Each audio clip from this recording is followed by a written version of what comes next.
Sir ನಮಸ್ಕಾರ. ನಮಸ್ಕಾರ sir. Sir ನಿಮ್ಮ ಹೆಸರು ಸರ್? ನನ್ನ ಹೆಸರು ಆನಂದ್ ಅಂತ ಹೇಳಿ ಸರ್. ಆನಂದ್ ಸರ್, ನನಗೆ ನಿಮ್ಮ ತೋಟದಲ್ಲಿ ಒಂದು ವಿಶೇಷವಾದ ಒಂದು ರಿಸಲ್ಟ್ ಬಂದಿದೆ. ಭಾರಿ ಖುಷಿ ಆಗತ್ತೆ. ನಂಗೆ ತುಂಬಾ ಜನ ಹೇಳಿದ್ರು ಸಿಡ್ಲು ಹೊಡೆದಂತ ಮರ ಬದುಕಿದೆ ಅಂತೇಳಿ. ನಮಗೆ ನಂಬಕ್ಕಾಗ್ತಿಲ್ಲ. ಅದಕ್ಕೆ ನಿಮ್ಮ ಹತ್ರನೇ ಕೇಳಬೇಕು, ಸಿಡ್ಲು ಹೊಡೆದ ಮರ ಇದೇನಾ ಸರ್? ಖಂಡಿತ ಸರ್, ಇದೇ ಮರಕ್ಕೆ 4 ವರ್ಷದ ಹಿಂದೆ ಸಿಡ್ಲು ಹೊಡೆದಿತ್ತು. ಎಷ್ಟು ವರ್ಷ ಆಯ್ತು ಸರ್ ಇದು? ಈ ಮರಕ್ಕೆ ನಂಗೆ ಗೊತ್ತಿಲ್ಲ ಸರ್. ಕನಿಷ್ಠ ಒಂದು 100 ವರ್ಷಕ್ಕಿಂತ ಜಾಸ್ತಿ ಇದೆ. ಎಷ್ಟು ವರ್ಷದ ಹಿಂದೆ ಸಿಡ್ಲು ಹೊಡಿತು? ಒಂದು 6-7 ವರ್ಷ ಆಗಿತ್ತು ಸರ್. ಸಿಡ್ಲು ಹೊಡೆದ ನಂತರ ಹೆಂಗೆ ಇದಾಯ್ತು? ಇಲ್ಲ ಸರ್, ಇದು ಜನ ಹೇಳಿದ್ರು ಇದನ್ನ ಕಡ್ದು ಹಾಕ್ಬಿಡಿ ಅಂತ ಹೇಳಿ. ನಾವು ಕಡಿದ್ರೆ ಮನೆ ಮೇಲೆ ಬೀಳುತ್ತೆ ಅಂತ ಹೇಳಿ ನಾವು ಅದನ್ನ ಕಡಿಲಿಕ್ಕೆ ಹೋಗಿಲ್ಲ ಸರ್.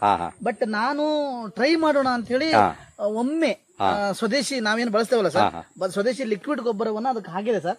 ಆದ್ರೆ ಸ್ವಲ್ಪ ಪ್ರಮಾಣ ಜಾಸ್ತಿನೇ ಹಾಕಿದೆ ಸರ್. ಫಸ್ಟಿಗೆ ನನ್ನ 100 ml ಆ ತರದ್ದು ಹಾಕಿದೆ. ಹಾಕಿ 3 ತಿಂಗಳಲ್ಲಿ ಸರ್ ಈ ರೀತಿ ಈಗ ಹಾಕಿ 6 ತಿಂಗಳು ಆಯ್ತು ಸರ್. ನಾನು ಪೂರ ಒಣಗಿ ಹೋಗಿದ್ದು ಒಂದ್ಸರಿ ಫುಲ್ಲಿ ಕಾಯಿ ಬಿಟ್ಟಿತ್ತು ಸರ್. ಕೊಯ್ಸಿದ್ದೇವೆ. ಮತ್ತೆ ಈಗ ಇಷ್ಟು ಚಂದ ಮಾಡಿ ಒಂದೇ ಒಂದು ಅದರಲ್ಲಿ ಏನು ರೆಂಬೆಗಳಿದಾವೆ, ಹಸಿ ಇರ್ಲಿಲ್ಲ ಸರ್. ಎಲ್ಲ ಒಣಗಿತ್ತು ಸರ್. ಈಗೆಲ್ಲ ಹಸಿ. ಈಗ ಚಿಗುರಿಂದ ಹಿಡಿದು ಮೇಲಿನ ಕುಡಿಯಿಂದ ಹಿಡಿದು ಹೊಸತ್ತು ಬಂದಿದೆ ಸರ್. ಒಟ್ಟು ಎಷ್ಟು ಸಲ ಕಾಯಿ ಕೊಡ್ತು? ಈಗ ಅದ್ರ ಮೇಲೆ 2 ಸರಿ ಕೊಟ್ಟಿದೆ ಸರ್. 2 ಸಲ ಕಾಯಿ ಕೊಟ್ಟಿದೆ. 4 ವರ್ಷಗಳಲ್ಲಿ 2 ಸರಿ ಮಾಡಿ ಮೊನ್ನೆ ಫುಲ್ ತೆಗೆದು ಈಗ ಮತ್ತೆ ಹೊಸತ್ತು ಮತ್ತು ರೆಡಿ ಆಗಿದೆ ಸರ್. ಕಾಣುತ್ತೆ ನಿಮಗೆ? ಗ್ರೇಟ್. ಹೌದು, ಅದು ಕಾಣ್ತಾ ಇದೆ. ಹೌದು. Super sir, super. ಧನ್ಯವಾದ ಸರ್. ಧನ್ಯವಾದ.